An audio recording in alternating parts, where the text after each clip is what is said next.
Welcome to Surrender School.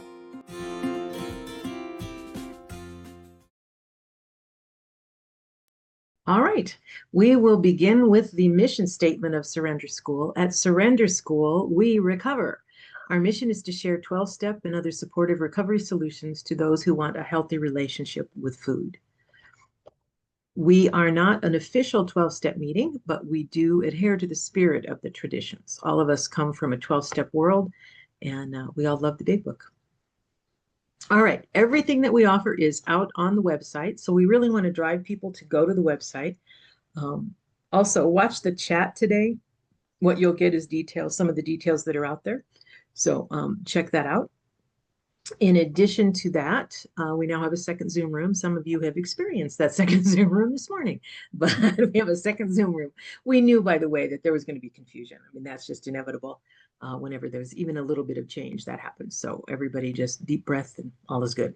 All right. So we will have breakout rooms today. I put the B in the middle to remember that the breakout rooms, if you have a B in front of your name, that means that Lori or Karen have selected you to be, it's people that have volunteered before, but you are right now scheduled to be a leader of a breakout room if you have a B in front of your name. So watch for that. And if today you don't want to do that, just let Lori know. Just chat with her and tell her, I don't want to be that today. It's going to be pretty simple. It's not going to be, there's always deep sharing, which is wonderful. But anyway, but that's why the B is there to remind you. So if the B ends up in front of your name, you know that you're going to be a breakout room leader. Okay. All right. Here are some things that we have going on. There's an abstinence and recovery, which is the 30 meetings in 30 days, or the abstinence recovery that Linda T did in May. Now, Scarlett H is leading. You watch the video, write a little bit and share week after week, and that's Mondays at 5:30 p.m. Pacific time.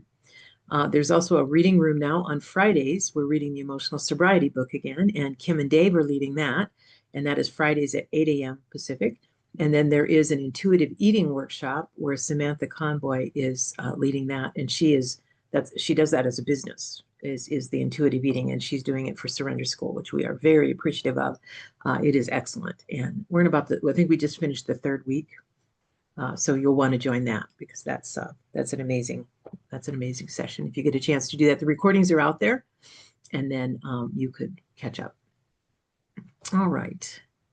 Once again, we listened, and I want to say, if you take a look at this, what you'll notice is that on 8/31, so we skip Labor Day. We will skip Labor Day and not do anything on Labor Day. Step 9, today is the 24th, so next week we're going to skip Labor Day because that is the Labor Day weekend. It's the end of summer for so many people, especially anybody that has kids or grandkids. Anyway.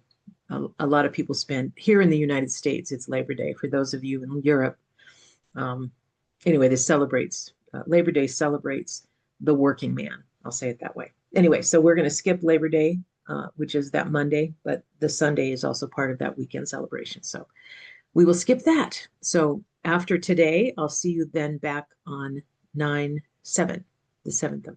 I can't believe the summer's gone this quickly, but there we go. All right. Let's go ahead and take a couple of breaths and really feel the breath coming in and out of your body. Just focus on that. Feel your feet on the floor or your butt in the chair if you're sitting with your feet up. Just basically be physically present. Remind yourself that you're physically present. Forget about anything that happened before here and don't worry about anything that's happened after. Now together, let's say the Surrender School set-aside prayer. God, help me to set aside everything I think I know to leave space for what I have yet to learn. All right. The goal of this course is a personal journey. Our focus is to help you understand the relationship between your false self, that ego self, and your true self, and to treat yourself with unrelenting compassion because you are human. And once again, the mission statement the website now talks about that we are a compassionate organization, and we truly live by that. And we remind each other all the time to be gentle with yourself, loving with yourself. Okay, some things to keep in mind. This is working the steps by type. So if you haven't taken the test, obviously you want to take the test. It'll guide you. Self-contempt stops spiritual growth. So the belief here is very often we come to the 12 steps on our knees and we somehow pick up, whether intended or not, that I can hate myself to recovery. And what we have learned here is you cannot hate yourself to recovery. You must love yourself into recovery. That's the way it works. And so once you realize that, it doesn't mean you don't have moments that you feel contempt for yourself. But what happens is you recognize it. You see that pattern and you go, no, I'm not going that direction. I'm not doing that. And then you love yourself again, right? And that's what we do over and over and over again. That's the way it works. All right. If you do the work, we do believe you will be supercharged. And I hear evidence of that all the time. There are people that reach out all the time and talk about how much this process that we're going through is helping them. And remember, in the world, there's lots of choices you have. You can be a lot of things. We ask that you be kind to yourself and to others as well. All right. I always put this slide up because to me, it is the answer to all the things that we're working on here. When you see your patterns as patterns and your projections or those stories you tell yourself as stories you tell yourself is when they begin to dissipate. This is A.H. Almas, who is an Enneagram guru, and he believes absolutely once you see the pattern, then you can go, oh, right, I see that I have a pattern where I always do this. This follows this. I always do this. Or there's a story that I'm telling myself, right? We always tell ourselves stories, sometimes true, sometimes not true, but they're almost always stories we tell ourselves about reality instead of just relaxing and letting reality be reality. Once we realize that, right, even begin to realize that is when they start to dissipate. That's when our greater power can kind of step in and help us dissolve those patterns. All right. I want to talk real quick about the fact that I got from the text, from the chat, as well as other things. Last week, we talked a lot about forgiveness. And as a matter of fact, Richard and Dave By both said that it was like a Columbo close at the end, where I basically, at the end, said, oh, and by the way, now forgive them and be free. Right. And people were like, whoa. Right. So a lot of people, what if I can't? What if I can't? What if I can't? And I just want to say, I want you to think about this deeply for just a second. Okay. I do not believe that forgiveness is a can't thing. It is a won't thing. It is not a can't. It's a won't. Will you forgive or won't you forgive? All right. So once again, I believe very firmly that it is not can't, it's won't. And then you need to ask yourself, what is holding you up from forgiving? Okay. So one of the things that it said, the word forgiveness, by the way, doesn't come from saying it's okay. I mean, a modern version of that may say it means that you condone what's happening. No, what forgive comes from, the basic word it came from, is to give up the desire to punish, right? To give up the desire to punish. So I was punishing myself, for sure, punishing myself for being less of a person, the different kind of person than I thought I was, right? So I punished myself for 20 years. Stop. Okay, so can I give up the desire to punish? I will tell you the phrase that worked for me, which is going to sound like a bitchy phrase probably to some people, but it worked for me. And that is, whenever somebody is just a horrible person, I say these words: most people have the life they deserve. I'm not wishing them ill. I just do believe that most people have the life they deserve, right? I also believe that people treat you the way you allow them to treat you, right? So all those things go together, but I will say, right, most people do have the life they deserve, or the life they've earned. I'll put it that way. Okay, so all of this, when all is said and done, forgiveness is for you so that you do not have to carry the burden. That is all it is. It isn't about the other person at all. They're irrelevant in this whole thing. And if we can grasp that, that is what allows us to do step 9. That is absolutely what allows us to do step 9. Okay. Once again, we can live our life like this. We can live our life like this. And we believe right? We are sure God wants us to be happy, joyous, and free. I just love these babies. I love both of them, and I am both of them. So, okay. All right. So, this week's moon shadow, here is what I want you to talk about.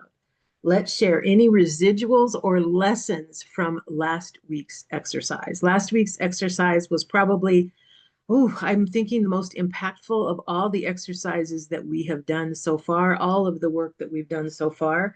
It's almost like a culmination of all the work we've done. I'm just wondering if anyone wants to share. And by the way, I'm not, I think everybody knows this. We will never have an exercise that says, now go do this. Now go out there and make amends. That is up to you. You decide when you are ready to do that. You never make amends when you are not ready. That does damage. What you do is you pray to be ready, right? Does that make sense? Everybody with me on this? So it's not going to be now suddenly, that was like last week, I think, Dave. I think you said the thing about, I was really hoping you were going to ask us to read the letter, right? Because I didn't. I wasn't never going to ask you to do that because that's a personal thing. Okay. All right. So, Melissa, to you. Go ahead.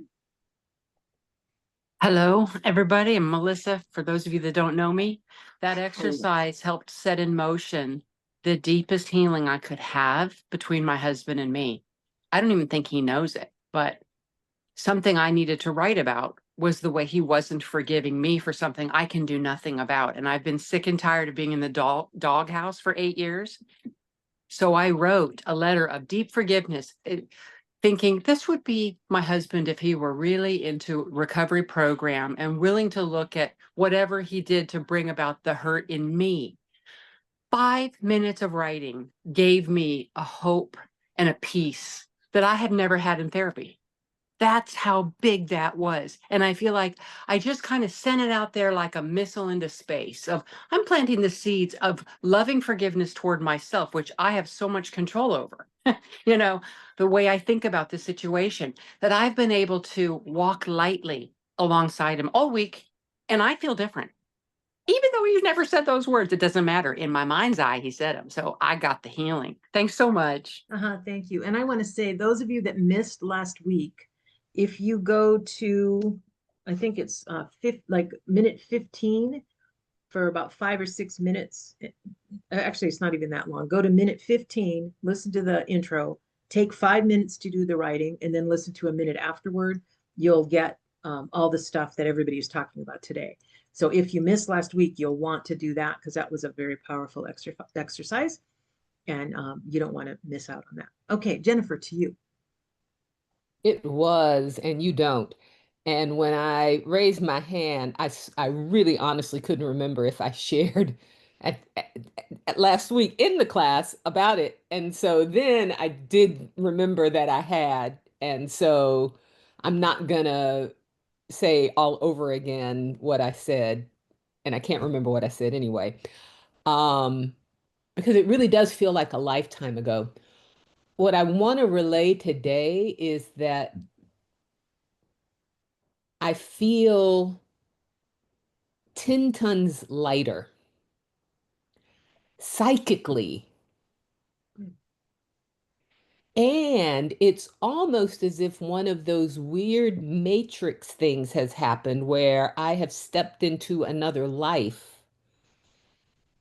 And I'm being hyperbolic to an extent, but there were things that happened this past week that I'm still reeling about because I don't understand how they happened. And they are about healing of relationships that have vexed me, work relationships that I was saying. So, I mean, I'll just say very briefly my 10-year anniversary for my job was on Sunday.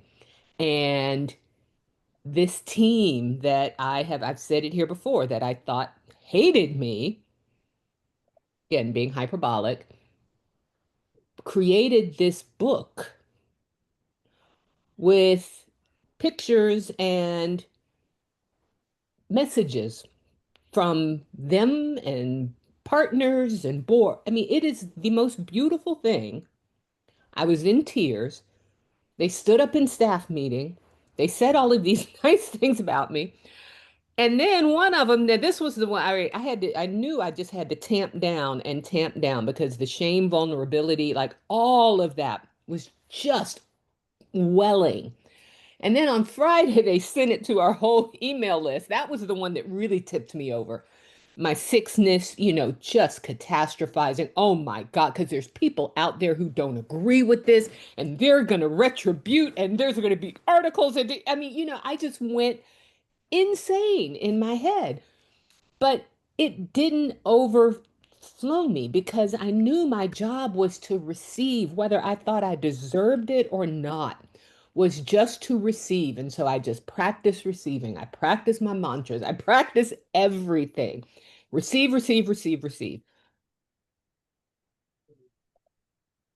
It's just it's miraculous. And the other important thing, the things that I have control over is that I was ready to deflect. So I started out by pouring praise on people who were congratulating me personally. And finally, one of them was like, I just want you to hear what I said.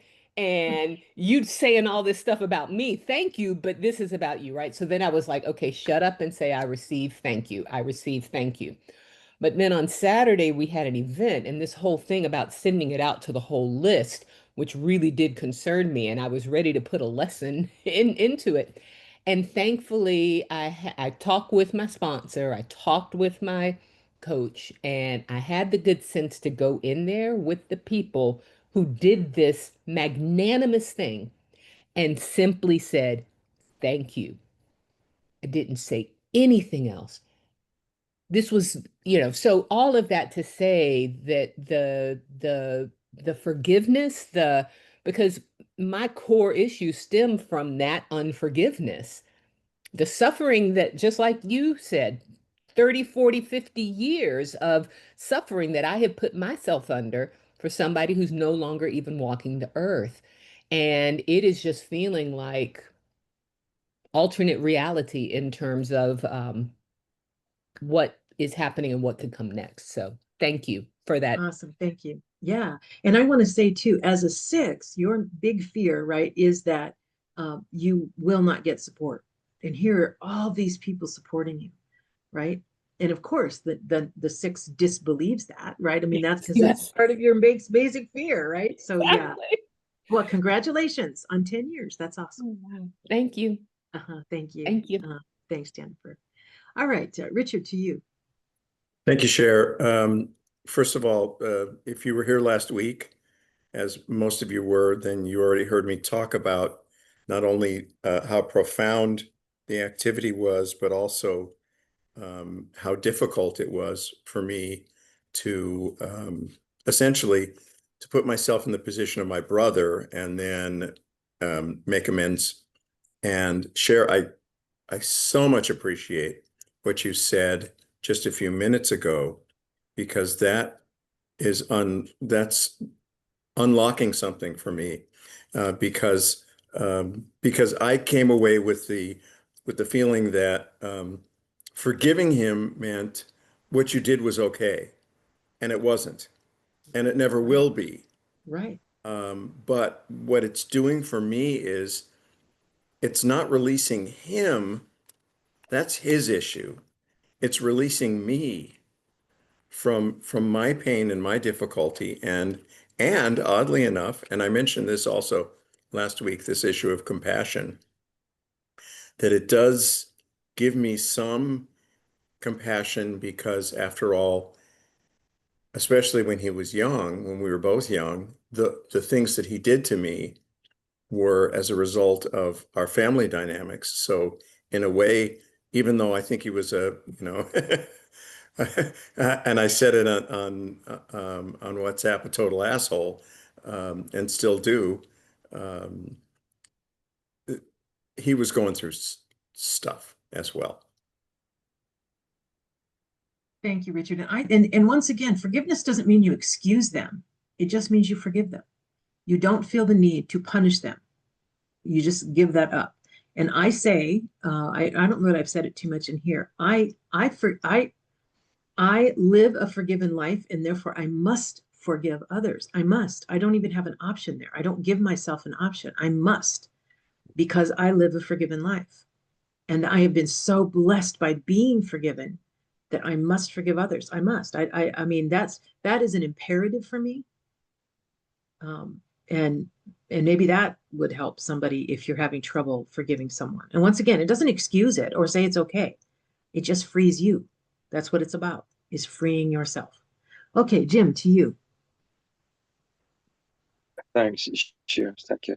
Um, I last time when we written a letter, I found it the final part of the letter writing was when the most honesty came out because I was in a rush to say things. Um, um, and in some of the points that I wrote is the person telling me that they were apologizing for not being the parent that a child and teenager require. I guess that was some of the stuff that was the thing that stuck out for me most when I was writing the last time. There's some have remarked the feeling of lightness that they experience. Well, I feel that this feeling of lightness is something that's occurred for me as I've gone through the steps generally.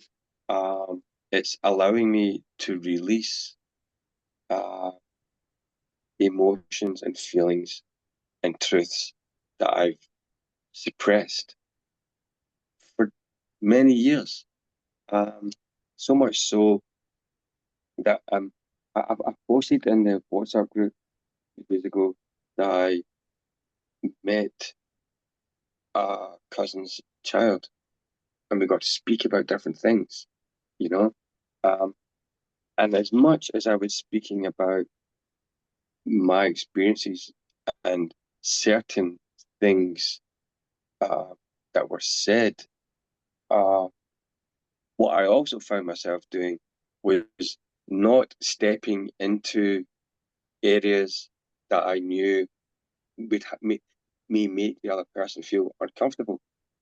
Her own grandfather, who is my mother's brother, and equally had issues with his sister. So I was careful not, you know, to make someone else feel uncomfortable by speaking. It may be my truth, but it's not necessarily their truth.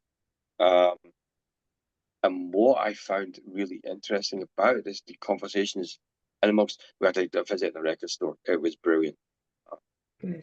So it was the first time she's ever been in a record store. I couldn't believe it. But what I found really, really interesting was some of her a comment or two that this young woman would make, and I experienced it regularly in this family of origin, and that was some nasty comments were made, some words were exchanged, and then the next day would come, and time would pass on, and nothing would ever be said. And then the next time we see this person, it's as if it never happened.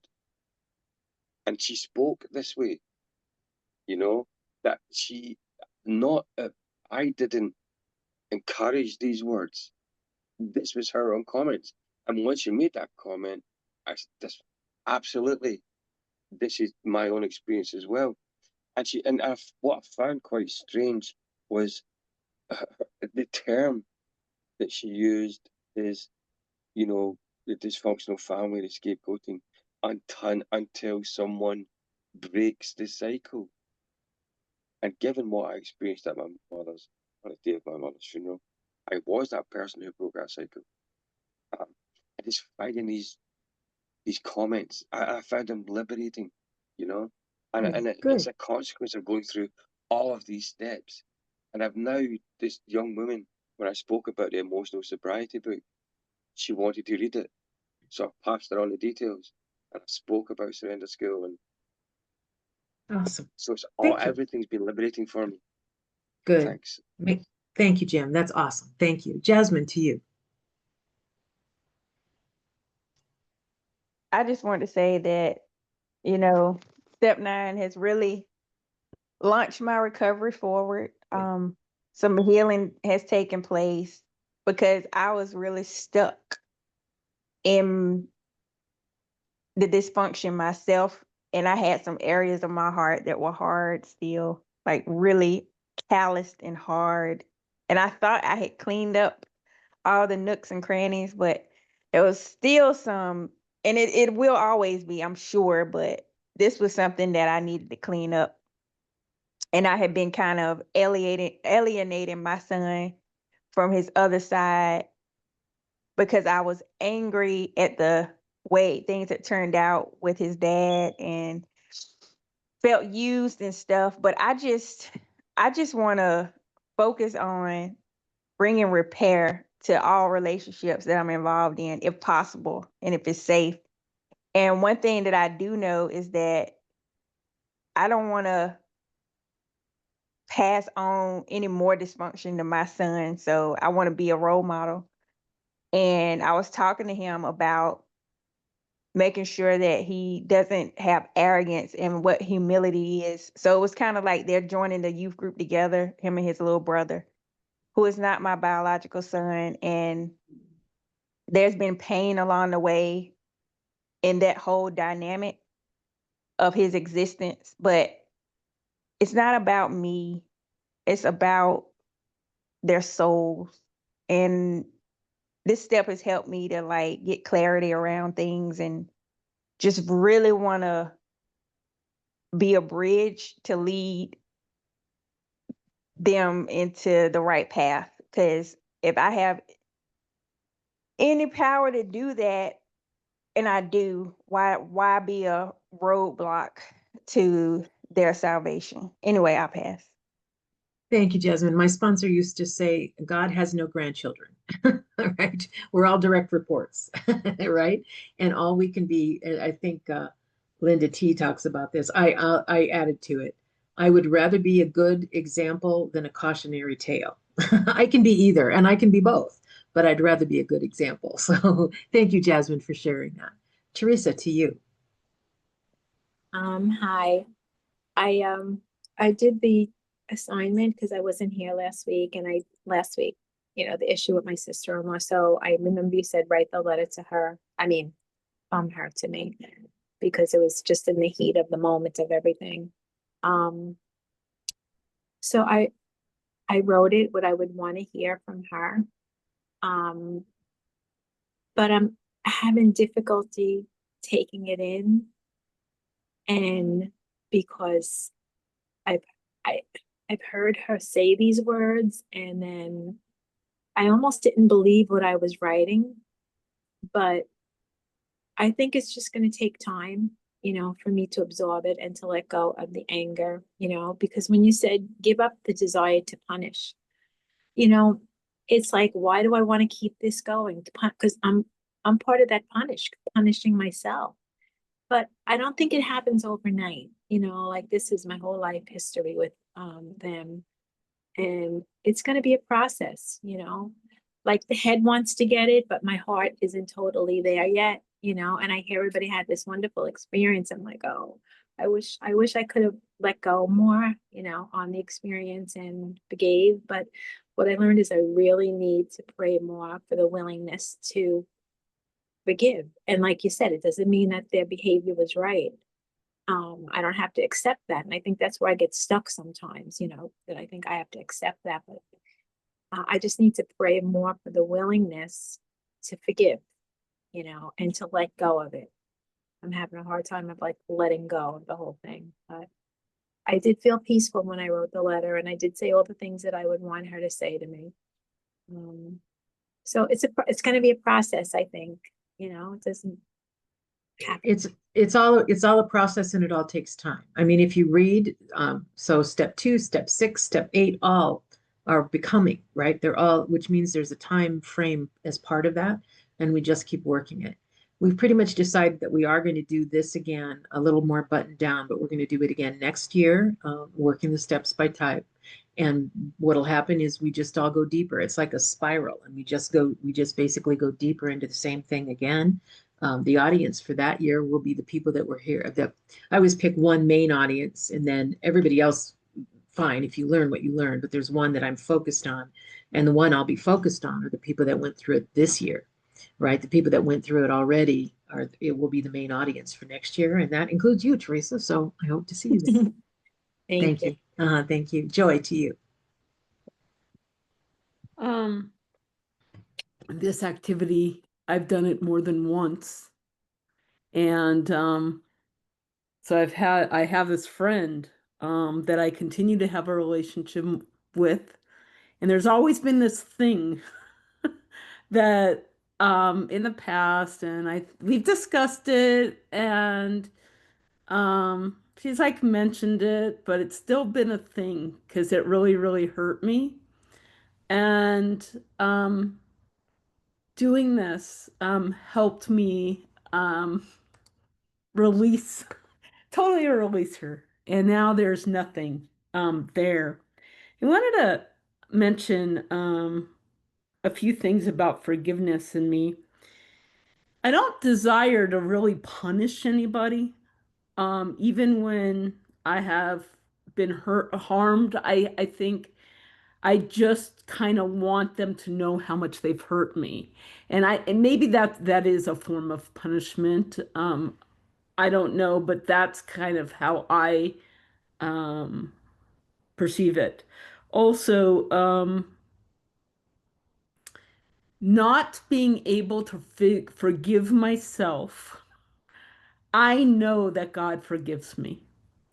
And if I can't forgive myself, then, as it was pointed out to me, then I think I know more than God, right? Like, okay.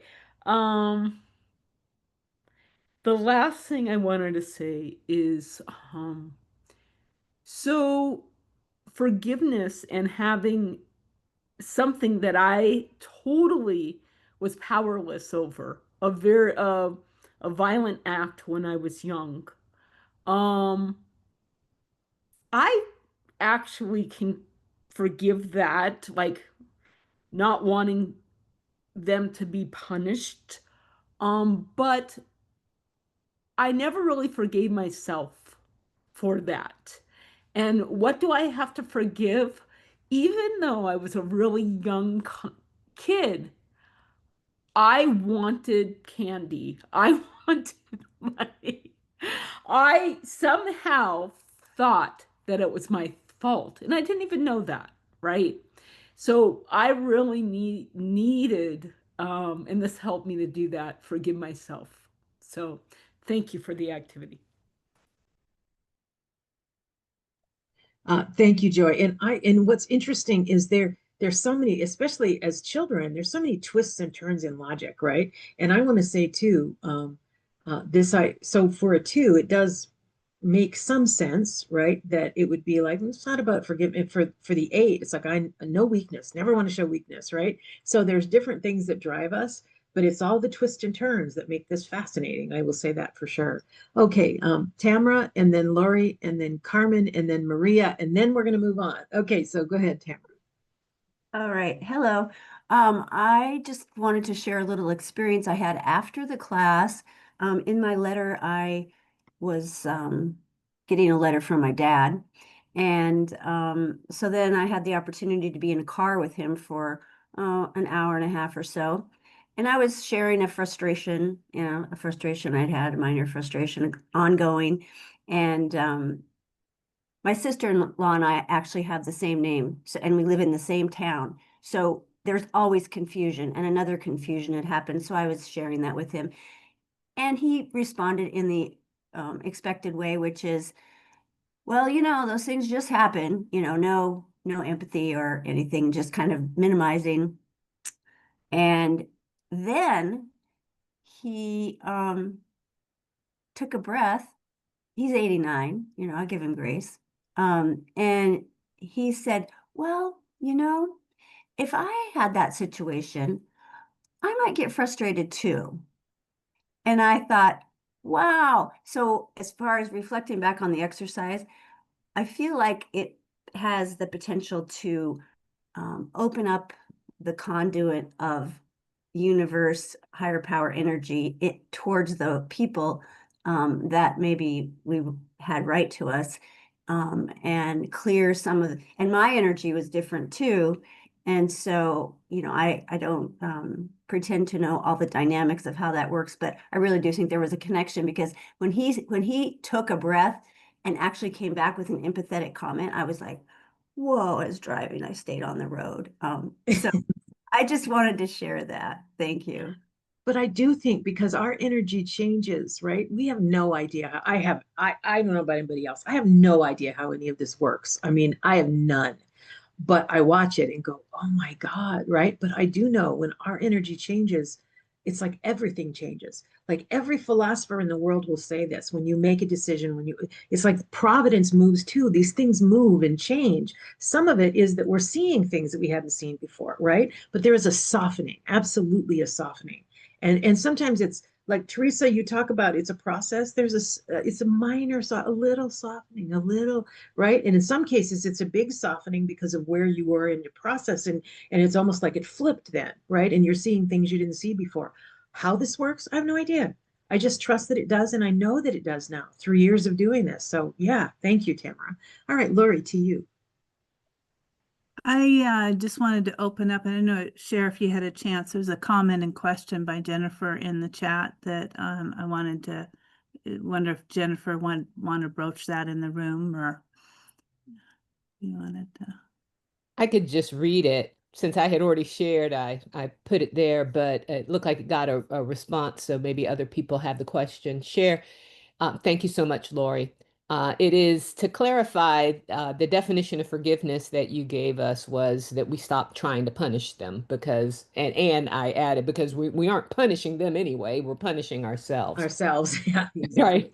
But And that we said, give up the need to punish. That's literally what forgive okay. means. We So give it's up giving the up need. the need to punish Yes. directly, or that they be punished. So what my question is for you is, do you consider it still part of the definition that we may want for them to be punished by God, Fine, by the fine. I authorities, as just long no as we longer don't have the hold on to it? need to punish them.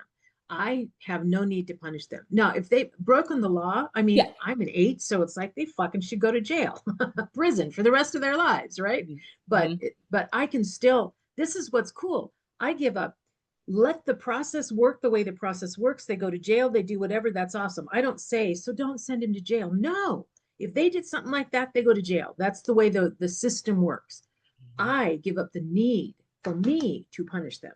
Because what happens, and once again, we carry that with us as if that punishes them. And to the point you made, Jennifer, it doesn't punish them at all. At all. It only punishes me, right? And we don't want to do that. And so, and I, by the way, even when I say this, I'm not saying, and so you do that. It's not easy. This isn't easy. This is prayer. This is work. This is, right? All of that. And especially the worse that the people have been, the harder it is to do. It absolutely is, but it is necessary for our recovery. That is where we get past whatever it is. And I think, Joy, to the point that you made, for no reason whatsoever, I feel at least a part at fault. And sometimes program makes it more that way. No. Right. This is all about, how do I do this? This is why it is necessary. This is why we did the exercise, because I need to be able to see not just my part in it. I need to be able to forgive their part in it and basically let that go. I do not feel a personal need to punish them. So thank you for asking that, for sure. Yeah, if they did something illegal or something like seriously wrong, they should be punished. The system should punish them. And even if the system didn't, not my job to do that. Mhm. I can't do anything about that. I have to let that go, because a lot of things are done in secret and nobody ever knows, right? I got to somehow let that go, because it is not. I must give up the need to punish them. And the origin, and I know Richard studies like the history of the word, and long ago, forgiveness actually meant to basically give up the need to punish. That's what forgiveness meant. It had nothing to do with the person. It had to do with me. And that's been kind of twisted and turned so that it ended up being something besides that. And once again, there's other definitions of it. That's the one I grabbed, and I think that is it is serviceable for what we're doing. Thank you, Jennifer. All right, Carmen, Just to one you. one clarification, and I'm really parsing, but I just know how hard this is for I feel a little Yeah. more liberated than I did last week, but Yeah. I know it's hard for some of us. There are some who are like radical forgiveness, who's like nobody, like all of those theories that things happen the way they right. Not getting into that at all. No. But even if it doesn't rise to the level of a legal offense in our society, there's still moral and ethical breaches. And, is it legit in this definition to hope that there's some kind of consequences, or that God, I mean, not that they get sent to Yeah, hell or anything like the that. closest I come is the belief, and I truly have this belief. Most people have the life they deserve. That's what you were talking about. Okay. I mean, that sounds, like I said, that can sound bitchy. I can't wish them ill. I don't live my life wishing other people ill. I just don't do that. Yeah, But most people do have the life that they have earned. So, and leave it to right, God. I mean, Leave it to yeah, God. you leave it to God, and God will take care of it. Yep, absolutely. Yeah. Thank you, Jennifer. All right, Carmen, to you. Thank you. This has been a really interesting exercise. I wasn't here last week, but I listened to it on YouTube, and then I did it. And what's happened is that a person, my brother, has come back up again. I did amends.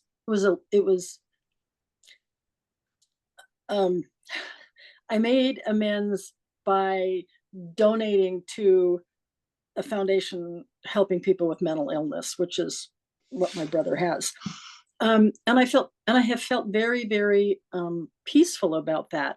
So I was very interested to see that his name has come up again for me.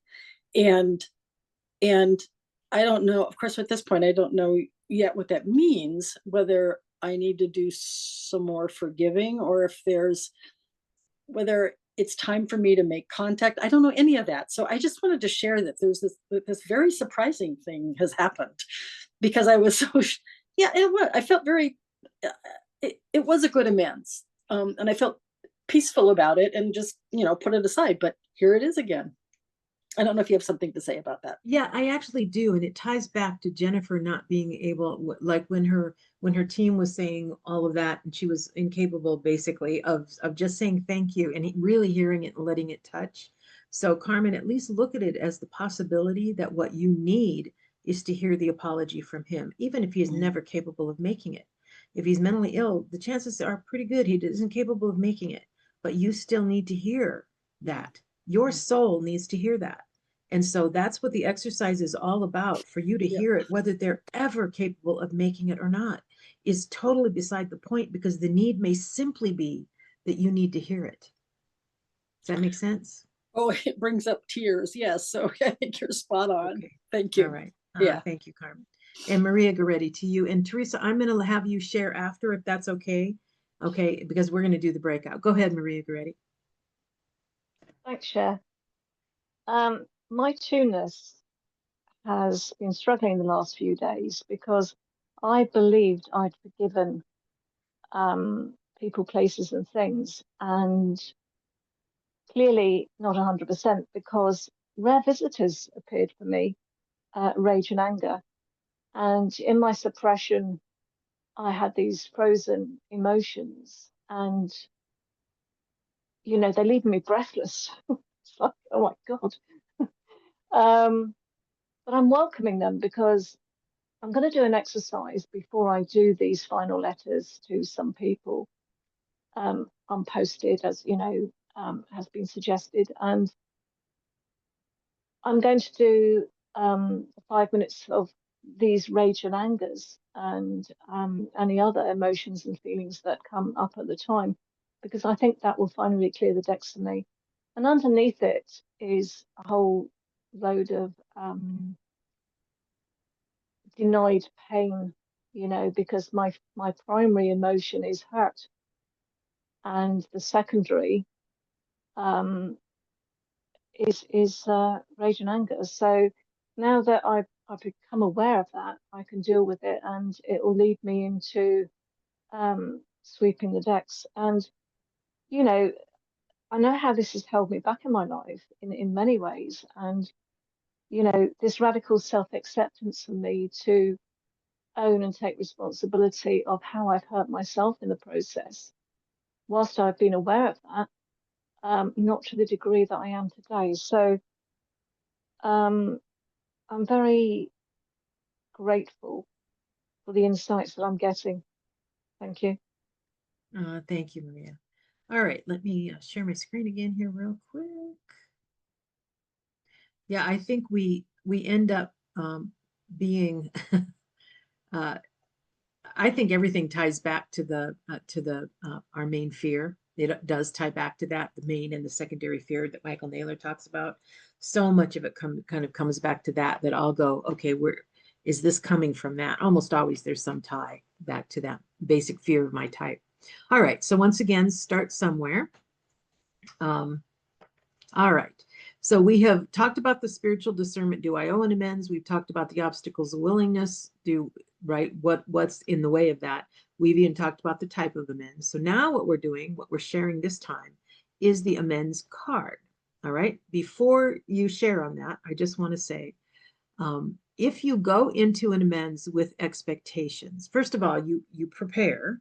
If you go in with expectations like they're going to forgive me, or they're going to argue with me, or they're going to, you have to let the expectations go and just realize, okay, expectations, there are a balloon that gets bigger and bigger.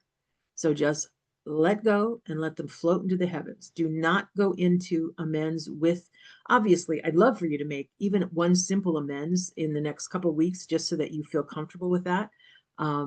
If you have any direct amends that you owe, that would be great. But yeah, let go of any expectations before you go in. So during the breakout room, all right, this is what I'm going to have you do. Give a little bit of background, if that makes sense to do that. And then just read the amends card, literally read the amends card that you filled out. And then how will you ensure that you let go of expectations, right? Will you pray before, whatever it is that you would do to be sure that you go in with as few expectations as you can and how it's going to go. When I was younger, I used to practice like these arguments. I'd say, and then they'd say this, and then I'd say this, and they never said what I thought they were going to say, ever. I mean, not even one time did they ever say what I thought they were going to say. So give up the expectations if you can. Lori, are the breakout rooms ready to go? Excellent. Okay, so you're going to go in a 20-minute breakout room, just 20 minutes. This should be super simple to cover because you're not going to go on and on. Don't go on and on about the background. Nobody really cares about that. I mean, you care a little, just enough to set it up so that you can do the amends card if you even have to give a background. Okay. All right. 20 minutes, and I'll see you in 20 minutes. Thank you. Here you go. Much. Everybody's back. All right. No way. So what I'm going to do now, let me go ahead and I'm going to give next week's assignment so that everybody knows what it is. Let me share my screen and give next week's assignment, and then we'll open it for sharing. Okay. All right. So for this, once again, we're skipping Labor Day. So for the week after that, you're going to read the tips, the readiness, amends, and moving forward. So it's the next two sections. The tips is one section. Readiness, amends, and moving forward is the next section. There's probably not going to be a lot of sharing on that, but I'll give another topic for us to share on in the breakout room when we get back after Labor Day. Okay, so take a picture of this, write it down. It's just the next two sections you're going to read in step 9. Okay, let me get out of here. I will stop sharing and we will come back and share. Let me put a view so that I'm not like on the giant screen. Richard, go ahead. Cher, I think somebody had their hand up before we went to breakout. So should we, do you recall who that was? Because I don't Teresa, it was Teresa. Teresa, did you want to share before? And then I'll go after her. Okay. Teresa, did you want to share? Yeah, I don't even remember what that was, but I guess we can share about the group for a second. Okay, go ahead. I came back in because I was booted off, so I got really mad. But what I realized, making amends, I was going to make amends to my son because, he's very easy, and I probably did it over and over again already, about the way he grew up and there was fighting and arguing, and I didn't want him to go through the same thing that I went through growing up. But I think I was picking him because he's so easy and like, it's okay, mom. And then I realized I think I have to make an amends to myself, for abusing myself in many ways on every levels, with food, with neglect, not taking care of my body, being that people pleaser and never taking care of myself. So it's almost like I want to do a letter, like an older me to the little girl part of me. I don't know if that makes sense, but It completely makes sense. It does, absolutely. And then now, once again, the word amends means change. So your amends to yourself includes then connected to a living amends, which means we live differently, right? So it's not, and same thing when you're giving an amends to someone else. If you treat them badly and you give them amends, the living amends is tied to that. I act differently in the future. If you don't, haven't we all had people, I'm so sorry, and then they do it again. I'm so sorry, and they do it again. And I'm so sorry. It's like, fuck that. At some point, stop saying you're sorry. Change your behavior. So that's what we do. We basically make amends, and then we do our best to change our behavior. It doesn't mean we're good at it. We're like toddlers falling down. It doesn't matter. But we basically live differently. We try to live differently, right? So yeah, I think you're on the right track, Teresa. I think that's great. I think that's a lovely thing to do for yourself. Thank you. thanks. Thanks. Richard, to you. Okay, I have been wanting to share this story since the beginning of the year, and I've waited until step 9 to do it. So this all took place about 30 years ago, and I had a friend at work who introduced me to one of her girlfriends, and we started dating, and it became an exclusive relationship, but it was a really, really challenging, really difficult one, and finally, I was quite relieved that she wanted to break up with me because it was just so difficult. Okay. I'm going to say about 6 or 8 months later, by the way, I was in Santa Rosa, California at the time.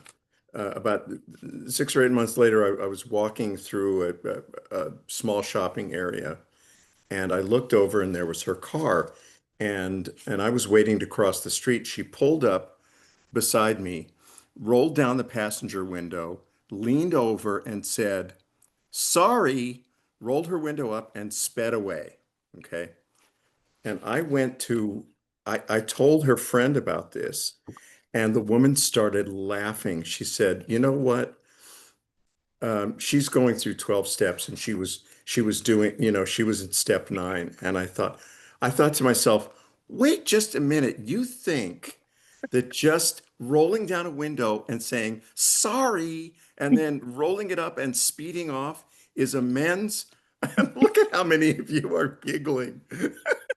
Anyway, thank you for letting me share that story with all of you. It might be better than nothing, I guess, if you're really sorry. I suppose if you're really sorry, you might like, no, that is hilarious. Thank you, Richard. All right, Michelle, to you. I just gotta call it a drive-by amends. It's like a drive-by.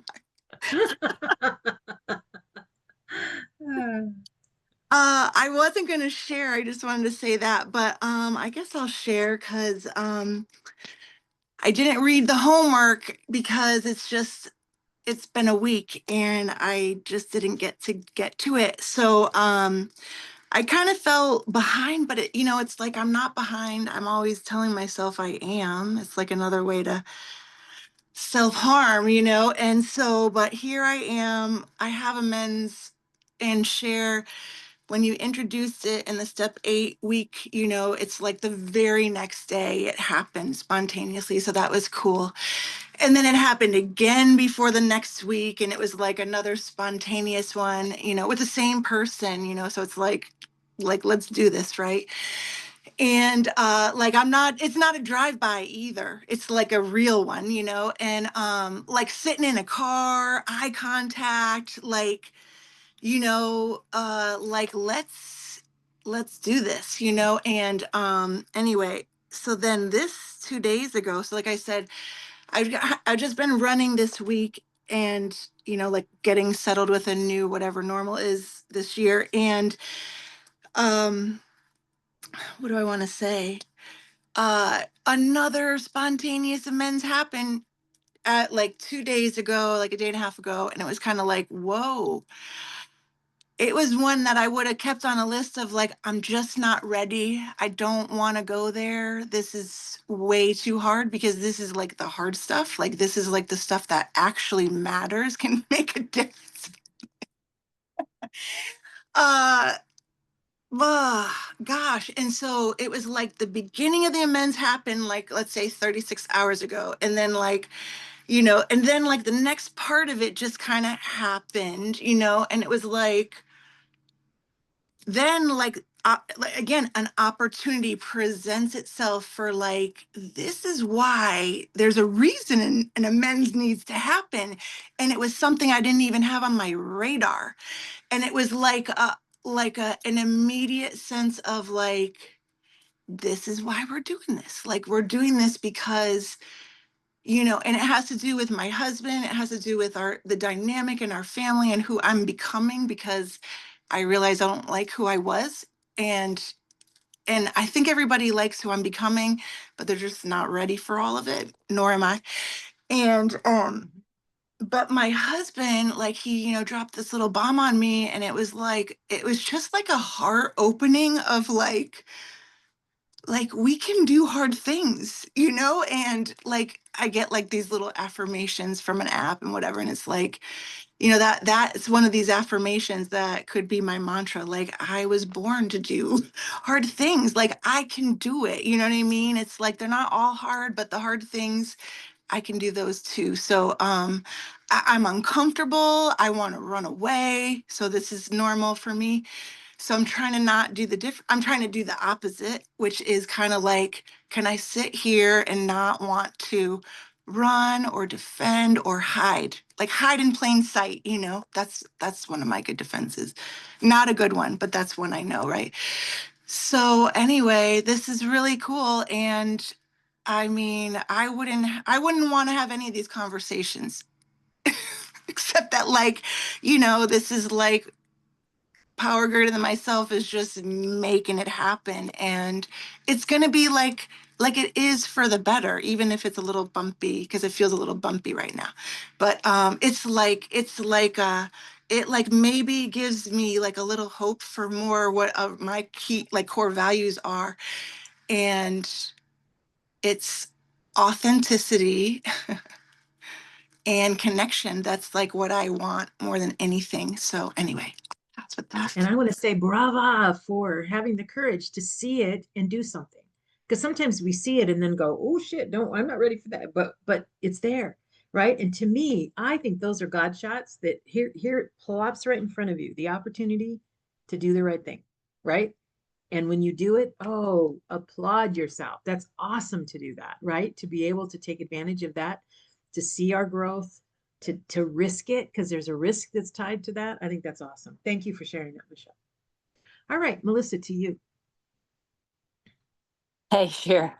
I know you don't read the chat while we're doing this because you have to focus, but I put as a riff on what Sweet Michelle just said about drive-by amends. I go, if we use a water gun while we're doing the drive-by amends, does that count? Or does that take away from the amends? I don't know. But sometimes that's all we can ask for, is that's that person's best effort at an amends.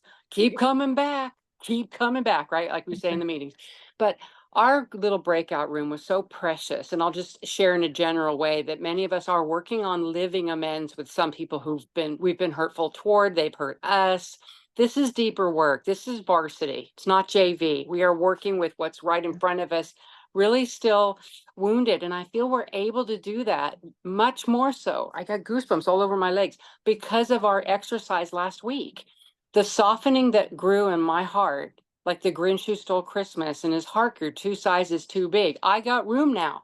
I got forgiveness to offer and ask for without ego. And that's so amazing. It's so amazing. And Michael Naylor, God bless him and his sense of humor, because what I was putting in chat about this article that he wrote about how slow change is and how patterns are very entrenched, like cockroaches. They'll be around after the nuclear bomb goes off. So will our patterns, but we got to laugh about it. And we go, oh my gosh, there it is again. Oh my God, whoops, envy coming out to visit. You know what I mean? We laugh and we do a U-turn faster and we don't beat ourselves up. So I love this Enneagram work. I have never been so mind blown in my life. And by the way, I can't stop talking in therapy because of all I'm learning. I'm like, and another thing, and another thing. You know, my counselor's like, your time's up, you know, but I'm sure he's glad that I'm making the changes. This is the kind of stuff counselors want to hear about my ownership. So lots of love. Thanks so much. Thanks, Melissa. Richard, to you. Yeah, I'm sure we're going to talk about this, but my understanding about step 9 is that it also includes the part about unless it's going to be harmful to someone. And I think that's a critical thing. And years ago, a former very close college friend of mine, I saw him, this was years after we graduated, and he was walking down the street with some other woman. And, and I knew that he had a wife and kids, and we started a business together. I mean, there was, any number of things that connected us. And I asked him if he was still married, and he said yes. And I was not happy that he was having an affair. I just was not happy about it. There was clearly something he needed to work out. And then months later, he said that he finally broke up with this woman. And I said, well, God, it's about time. But then he said, I'm going to tell my wife about this. And I was so opposed to that. At that point, I didn't see the point in revealing to her. It was only going to hurt her.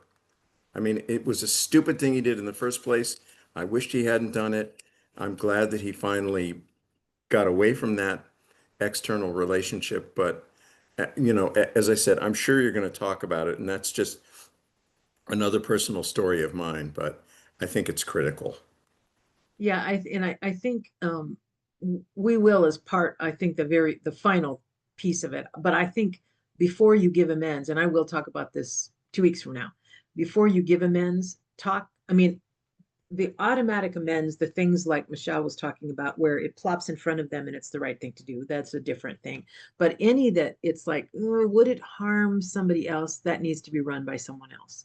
If you have a spiritual advisor, if somebody here at Surrender School, if you have a sponsor, like that kind of thing, just basically talk to them about it, because sometimes we can't see that it would harm that person. We just want, once again, I keep talking about it, this sets you free, but not by harming someone else, right? That would be like really a shitty thing to do. And then you're going to want amends on it. Right? Yeah.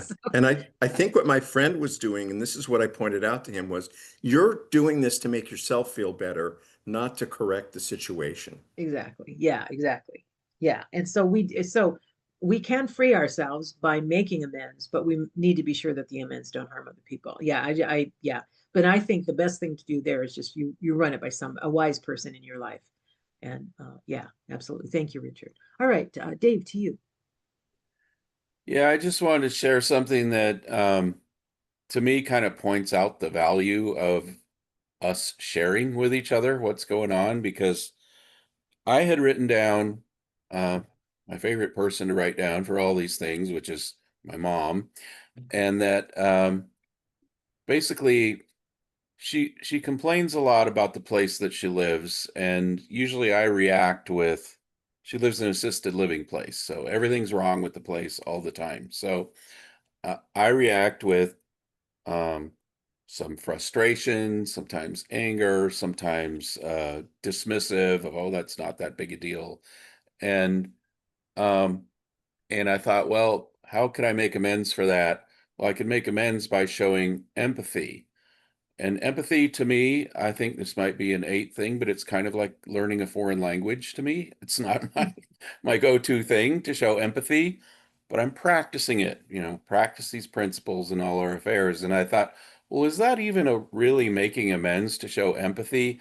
And then Tamara shared about that very thing, about she wished that her father would show her some empathy. And I thought, wow, this is like my greater power talking to me through another person, and that happens all the time.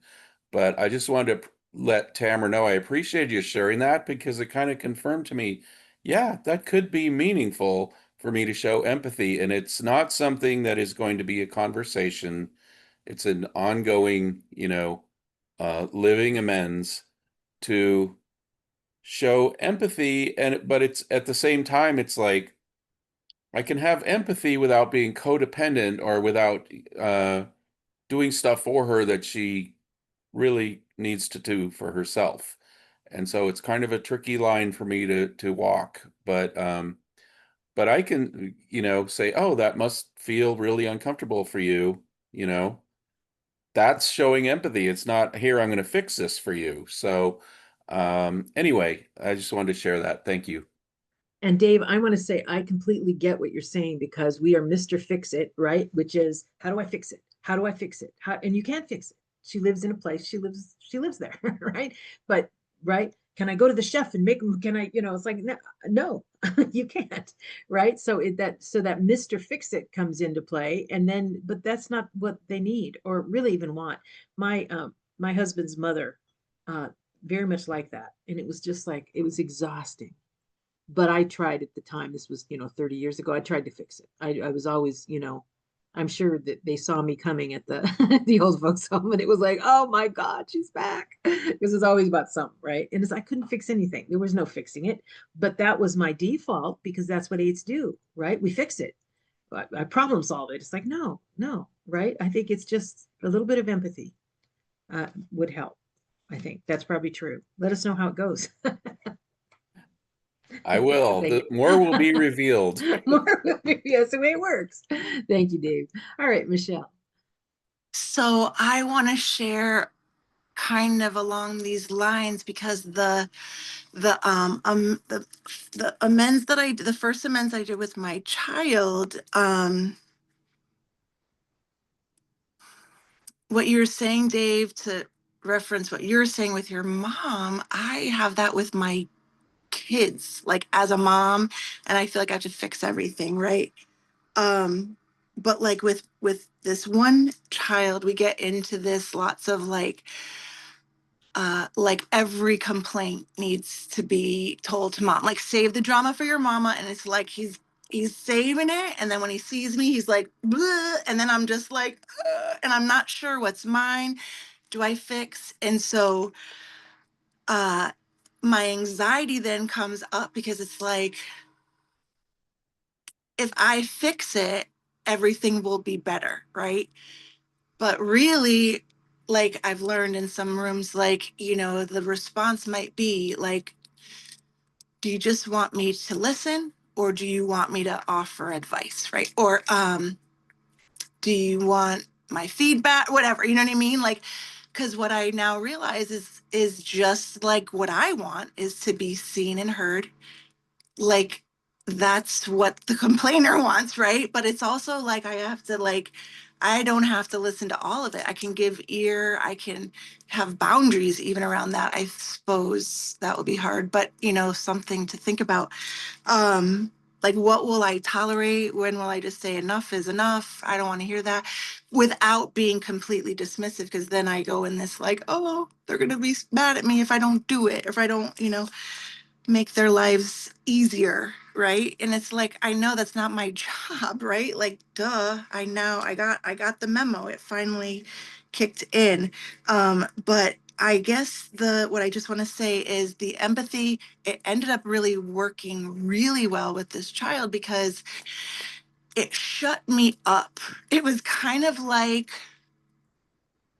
I kind of almost started with I'm sorry.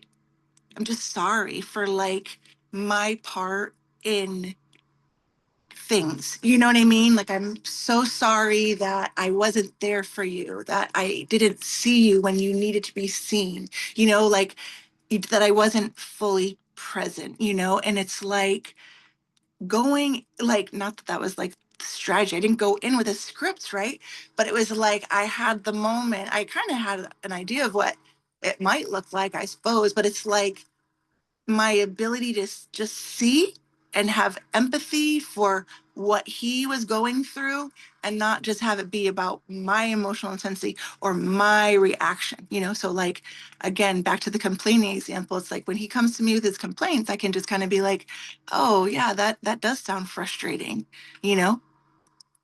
Do you need help? You know what I mean? Like, I might be able to help you, maybe not, you know, whatever it is, right? But it's more just like listening ears, right? They need something. And it's like, I don't know. Again, it's like this whole softening to like, instead of me trying to be right or fix it or control it or, you know what I mean? Like, just get out of it. You know, it's like I can take a breath, you know, that's all. So. Okay, so three things I want to say. First of all, right, this is where the living amends come in, right? And you do the best that you can, realizing that you are a toddler and you are going to fall, right? There, and then you just pick yourself up and realize you're human, and that happens. The other thing is, my dog like screams at people when they come near the house. I don't know why. He's 8 pounds now, studly little dog, and he screams, not barks, screams. And so I was reading this thing on how to train the dog, right? And it said when they're making noise, barking is what usually at strangers, right? If you walk over and say, I see it, let it go, he does. He does. I'm astounded. It's like but I have to, I can't just from a distance. I have to walk over so he sees me seeing it. And then I say, let it go. And he's like, happy little guard dog, right? I'm amazed. So I think the same thing. It's almost like, I hear you. I hear you. I'm listening and I hear you. I truly hear you. Right. And then, of course, then let's sit down and make a list of the things that we can improve somehow. Can we make that better? Can we, right? Because the whole litany of things doesn't all need improvement, doesn't all need something worked on, but maybe something does. I don't know. But even just I hear you, and I can tell you the times because I don't want, I mean, and which probably means I'm a horrible bitch because I can remember there's times I'm like, I don't want to hear it. Well, hello. How rude was that, right? I'm ruder than I even thought it was. And I thought it was rude at the time. It's super rude if it's somebody that needs to be heard, right? So yeah, and so maybe that's just it. Michelle, maybe it's just I hear you. I hear what you're saying. I truly am sitting here listening and I hear you, right? Does that make sense? Mm-hmm. And I heard it from Dave too. Yay. Awesome. All right. Anybody else want to share? We are about a quarter after right now. And then just don't forget next week, we're going to skip next week.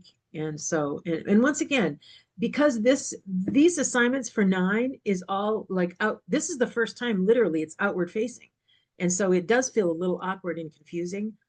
Somebody mentioned last week about, and we make this big production. I don't believe we make a big production. I mean, there's some things that deserve that, need that. But in general, most of the amends, at least that I owed, I'm having a cup of coffee with the person and I say, hey, by the way, and I just make an amends.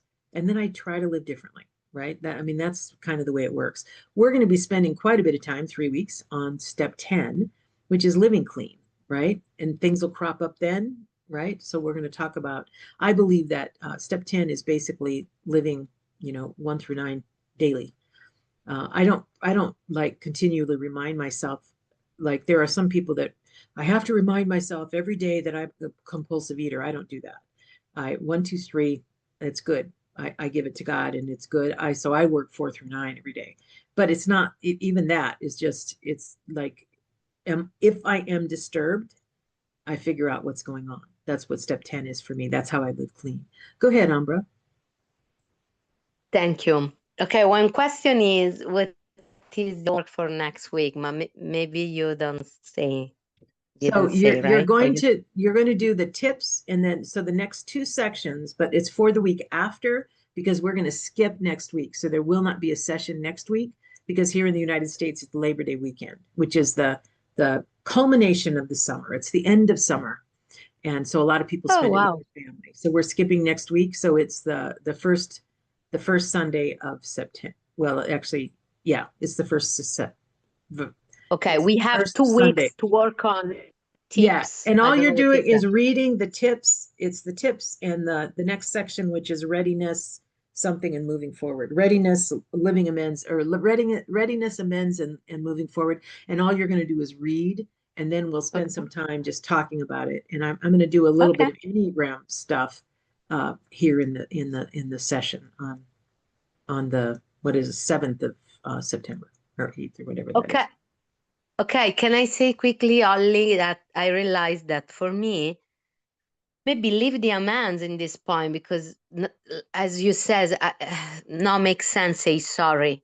I realized that I continue to ask someone else to make choice for me, or to try to help me to clarify something. It's not about say sorry, it's about make more responsibility every day to make choice. When I see that I try to put the responsibility outside of me, as I did with my mother, and my mother can manipulate me to make choice. But to be honest, now my behavior, it's like, okay, make your choice for me, because I'm not capable to do it. I think, my work is do some self-observation around that, stop myself when I try to ask someone else to make choice. And that's it. It's not about say sorry. It's about to take responsibility, which is really hard for me. It's like living amends. It basically, you just say, I need to live differently and I'm going to try. But the main thing here is realize whenever we're trying to make a change, we're like toddlers, right? We take those first few steps and fall down, and then we get up and go, okay, let's try it again. And so we're not good at that. I mean, I think what happens is, as adults, we either go in one of two directions. We go in the one direction where we never do anything that we are not comfortable with, which kind of limits our life, or we go the other direction and we do things that we're uncomfortable with, but whenever we fail at it, we beat ourselves up. And we don't want to do either one of those. We want to move in the direction that we're changing and just accept the fact that we are going to be clumsy at it. We're going to be bad at it, but we get better and better and better the more that we do it. And that's actually welcome to the 12 steps, right? That's what we do in the 12 steps. Absolutely. Yeah. All right. Yeah. Okay. All right. Thank Yeah, you. maybe. Thank you. Uh-huh. All right. So anybody else have anything you want to share on? Are you ready to start your Labor Day weekend a week early? I'm kidding. I am. Anything else? Everybody good? All right. Love you guys. Give you 15 minutes of your life back. Take care, and we will see you 2 weeks from today. 2 weeks. Bye-bye. 2 weeks. Thanks, Will Chair. you have office Take hours care, this everyone. week? I will Bye-bye. still have office hours. Yes, all office hours and reading rooms are happening. So, yep, we will continue to do that. Thank you. Thank Bye, you. everybody. Thanks for recovering with us.